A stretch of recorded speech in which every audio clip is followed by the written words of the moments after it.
Welcome to Voyage Daily Tech, the most important news personalized for you every day, supported by Voyage.com. Today, we're sharing 5 stories. First, Tesla and Elon Musk are betting on an underdog Samsung. We'll break down their massive $16.5 billion deal for the next generation AI 6 chip. Then, we'll look at how Huawei's new Cloud Matrix 384 system uses a brute force strategy of 384 chips to challenge Nvidia's AI dominance. After that, Huawei's stunning comeback in China's smartphone market, powered by its Kirin 9000S chip, reclaiming the #1 spot from Apple. Next, JPMorgan's top quantum expert, Marco Pistoia, has jumped to IonQ, and he's warning that usable quantum computers are just 2 to 3 years away. And finally, we'll explore how Chinese startup Z.ai is sparking an AI price war with its new GLM 4.5 model, running on just 8 of Nvidia's H20 chips. The most unexpected news in the tech world today has to be this. Tesla just confirmed a $16.5 billion chip deal with Samsung. But according to Elon Musk, that's just, quote, the bare minimum, and the actual number could be several times higher. This deal is an absolute lifeline for Samsung. In the high-stakes world of custom chip manufacturing, Samsung has been getting crushed, holding just 8% of the market. Its main rival, TSMC, dominates with a staggering 67% share, making chips for giants like Apple and Nvidia. Samsung's chip division was bleeding money, with losses estimated to be over $3.6 billion in just the first half of this year. To win this deal, Samsung likely had to make some major concessions. Industry insiders believe this is a classic loss leader strategy. Samsung might not even make a profit on this deal initially. The real prize isn't the money. It's about proving to the world that their technology can compete with the best. By successfully building a high-profile, cutting-edge chip for a demanding client like Tesla, they hope to rebuild market trust and win back other major customers. The deal centers on Samsung's new factory in Taylor, Texas, a project that was facing long delays and, according to one analyst, had virtually no customers. Now, this struggling factory is set to produce Tesla's next-generation AI 6 chip, the future brain for its most advanced technology. What really brought this to a head was the next development in chip technology. The AI 6 chip is a massive technological leap. We're talking about moving to what's called a 2-nanometer process. To put that in perspective, this new process is projected to be 12% faster and 25% more power efficient than the already advanced chips used today. This isn't just a small upgrade. It's the kind of power needed to potentially crack the code on full self-driving and to make the Optimus robot truly capable. And interestingly enough, building this critical chip in Texas isn't just about convenience. This is a strategic move that aligns perfectly with the US CHIPS Act, which is designed to bring crucial semiconductor manufacturing back to American soil and reduce reliance on Asia, especially given geopolitical tensions. And the pressure is on. Musk said he will, quote, walk the line personally to accelerate the pace of progress. He's personally overseeing the rescue of a critical part of his AI ambitions at a factory conveniently located not far from his house. Now, you might hear that and think it's just a PR move, but it actually signals a radical shift in how things are done. Traditionally, a company like Tesla would hand off its designs and wait for the finished product. But Musk's plan to walk the line suggests a deeply integrated collaboration where Tesla engineers will be on site, co-managing the production process. This is a totally new model designed to solve problems in real time and speed up innovation. This is a massive gamble. While industry leader TSMC is slated to make Tesla's upcoming AI 5 chip, Tesla is now entrusting the generation after that, the AI 6, to the underdog. This decision brings both benefits and comes with inherent risks. It's a sophisticated strategy that experts call foundry hopping. By alternating between the 2 biggest rivals in the chip world, Samsung for the AI 4 and now AI 6, and TSMC for the AI 5, Tesla achieves 2 critical goals. First, it forces them to compete on price, keeping costs down. And second, it de-risks its entire supply chain. If one supplier has a problem, Tesla has a backup ready to go. It's a power move that ensures they have access to the best technology at the best price, no matter what happens. Samsung's stock soared nearly 7% on the news, a clear sign of how critical this partnership is. So the board is set for a massive tech showdown. Samsung gets a chance to challenge the titan TSMC, and Tesla is betting billions on an underdog to deliver the future. The only question now is, Can a company that was losing the chip war suddenly build one of the most important chips in the world for its most demanding customer? Speaking of hardware bets, a new AI system was just unveiled by Huawei, and according to one research firm, it outperforms Nvidia's top-tier product on some key metrics. And how they're pulling this off is all about a brute force strategy of sheer numbers, not a single superior chip. This isn't just a new product launch. It's the opening shot in a new front of the global tech war. In the face of US export restrictions designed to cripple their industry, China's biggest AI companies are forming powerful new alliances to build their own ecosystem completely free from foreign tech. However, if you zoom out, you'll see another layer of strategy at play. The fight isn't just about hardware. The real challenge is breaking Nvidia's software monopoly. Nvidia has something called CUDA, which is the programming framework that almost all AI runs on. It's the industry standard. So China's goal isn't just to make chips. It's to create a whole new software universe with things like Huawei's CANN framework to make their domestic chips truly usable. This is a coordinated industry-wide push. We're talking about a who's who of Chinese technology. Giants like Huawei, Tencent, Baidu, and Alibaba are all in. Even companies directly sanctioned by the US, like SenseTime and More Threads, are joining forces in a new model chip ecosystem innovation alliance, a group designed to connect the entire technology chain from chips to models to infrastructure. This coordination is forcing a complete business model pivot. Take SenseTime, for example. They were a leader in facial recognition, but US restrictions hit that business hard. So now they're restructuring to focus on generative AI, launching their own large language model to compete. It's a survival strategy. So how are they competing? It's not just about a single chip. It's about clustering.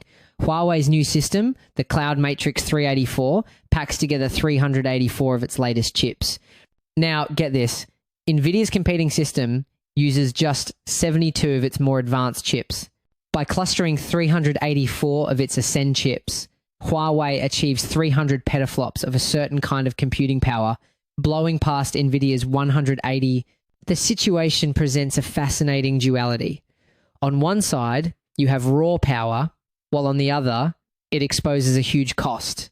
The Huawei system consumes around 559 kilowatts of power, nearly 4 times the 145 kilowatts used by the Nvidia system. It's power over efficiency.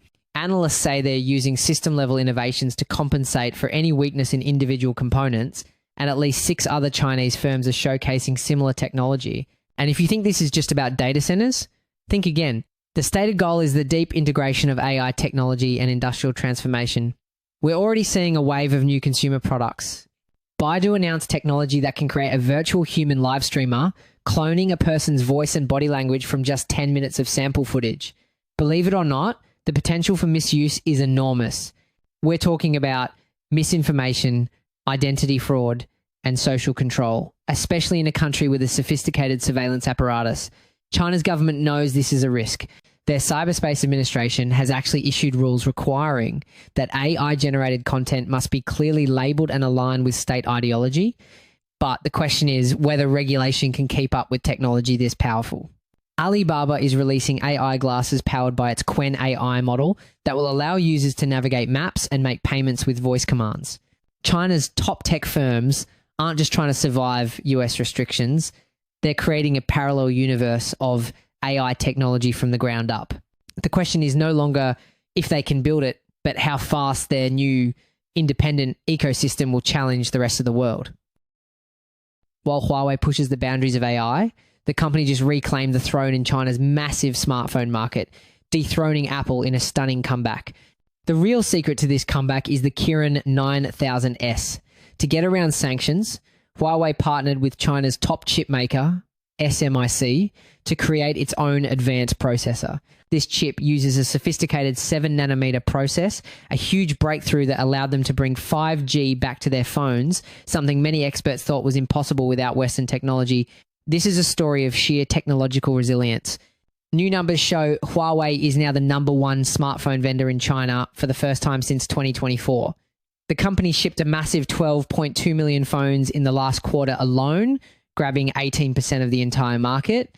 This isn't just a small victory. It's a 15% surge in growth year over year. cementing a comeback story many thought was impossible.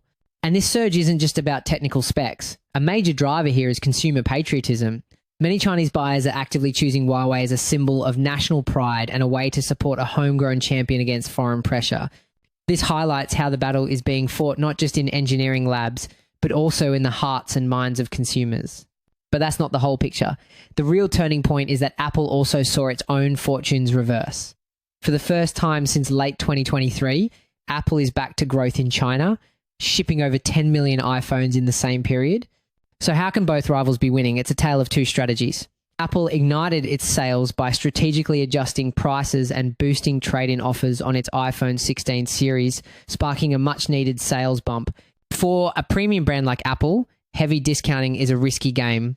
While it moves units off the shelves in the short term, some analysts worry it could erode the exclusive high-end image that Apple has spent decades building. It's a tightrope walk between hitting sales targets and protecting long-term brand power.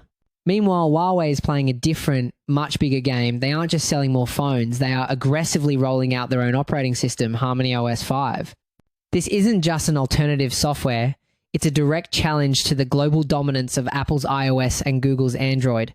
Huawei is building its own independent ecosystem, aiming to lock in users for the long term. Here's where it gets interesting. The latest version, called HarmonyOS Next, is a monumental step. Huawei has removed all Android code from the system, making it truly independent. This means apps have to be built specifically for Huawei's platform, creating a walled garden just like Apple's. They've already convinced thousands of developers to build native apps, a crucial step in making the ecosystem self-sustaining. This battle is no longer just about who sells the most phones in a single quarter. It's a high-stakes war for the future of the digital ecosystem itself. The real question is no longer who's number one, but whether Huawei can build a third global empire to rival the titans of tech.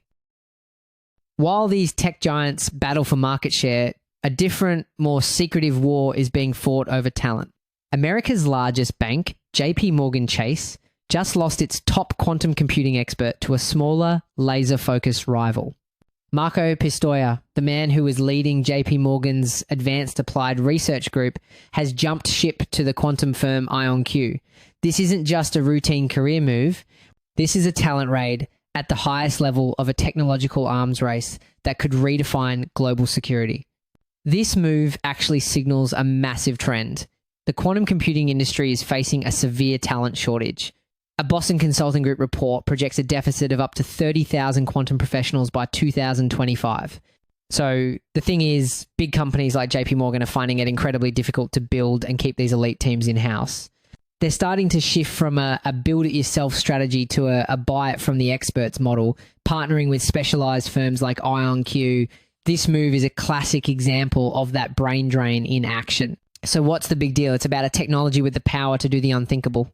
A sufficiently powerful quantum computer could theoretically break the very encryption methods that keep the world's financial data, your data, secure. The expert who just left the banking giant to join the front lines of this revolution is now sounding the alarm. Pistoia states there is a huge risk that quantum poses against cryptography, warning that bad actors could take any public key and reverse engineer the corresponding private key. In simple terms, every secure transaction, every private message could be cracked wide open. And this is where the situation takes a more complex turn. You might be asking, if this threat is so real, why aren't we already switching to quantum-proof security? Well, it's a massive, complex, and incredibly expensive problem. Our entire global financial system is built on decades-old legacy systems. Upgrading them all is a monumental task. The US government alone estimates it will cost over $7 billion to migrate its systems to what's called post-quantum cryptography. On top of that, intelligence agencies are likely already using a strategy called harvest now, decrypt later. They are capturing and storing our encrypted data today, waiting for the day they have a quantum computer powerful enough to break it. The clock is already ticking. But the biggest bombshell isn't just what could happen, but when. Forget thinking this is some distant science fiction threat. Pistoia, in his new role, just dropped a timeline that should get everyone's attention. He says usable quantum computers are much, much closer than you think. His exact words, we are talking about 2 to 3 years from now. Now, usable doesn't mean a perfect magical computer that can do anything. It means a machine that can solve a specific complex problem that even our best supercomputers today can't handle. We're talking about achieving what's called quantum advantage for a particular task. This 2 to 3 year timeline is incredibly aggressive.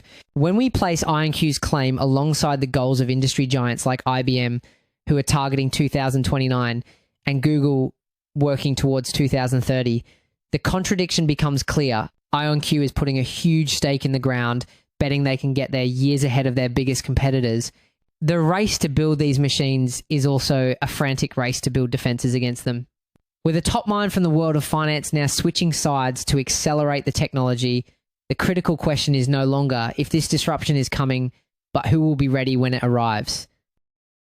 The disruption from quantum might be a few years out, but in the AI space, a price war is causing chaos right now. A Chinese AI company just announced a new model that makes its top rival look wildly expensive. We're talking 28 cents versus over $2 for the same amount of work. This isn't just a sale, it's a full-blown price war.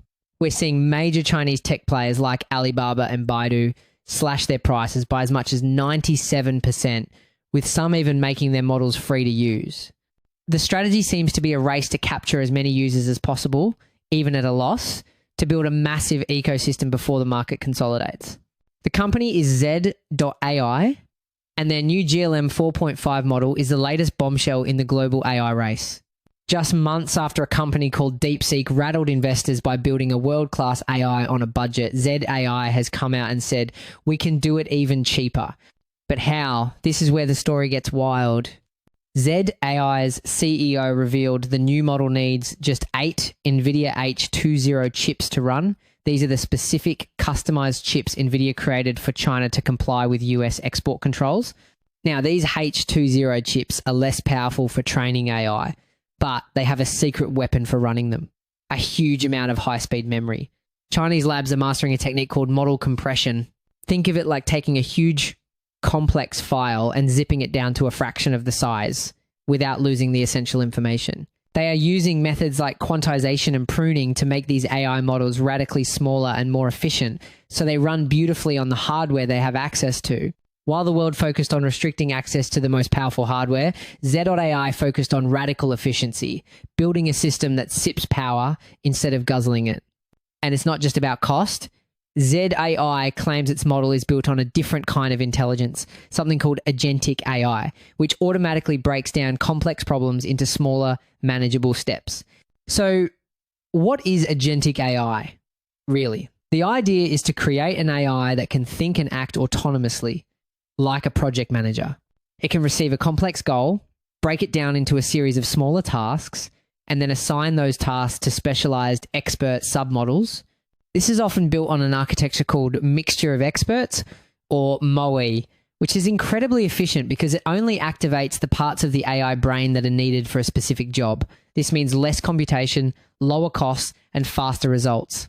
To top it off, they're open sourcing it, making it free for developers to use and build upon. This is a very deliberate strategy. By making their advanced models open source, Chinese companies are building a powerful domestic developer community and accelerating innovation at a time when they are cut off from certain technologies. It's a way to fight back, fostering self-sufficiency and trying to build global influence, especially with developing nations that want access to AI without the high price tag. This isn't just a business rivalry, it's a direct response to geopolitical pressure.